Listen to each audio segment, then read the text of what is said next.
India's exports to the United States have taken a sharp hit, plunging for the fourth straight month. The new report by the Global Trade Research Initiative, or GTRI, shows that outbound shipments between the month of May and September this year have slumped 37.5% from $8.8 billion to just $5.5 billion. The report says the steep fall follows a series of escalating U.S. tariffs that began in April this year.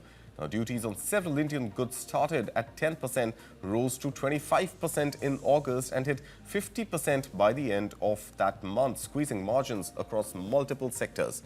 The pain has been felt most in smartphones and pharmaceuticals, two of India's star export categories. Now, smartphone shipments, which had seen record growth last year, have now fallen by 58%. Tumbling from about $2.3 billion in May to under $1 billion at just about $885 million in the month of September. Pharma exports too have slipped nearly 16% in the same period. Now, industrial metals and auto parts, which face uniform tariffs across countries, recorded a smaller 16.7% drop, suggesting that slower industrial demand in the US rather than competitiveness may be to blame.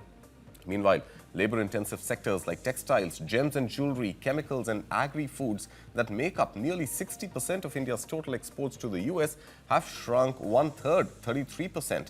Now, gems and jewelry alone are down almost 60%, hitting production hubs in Surat as well as Mumbai.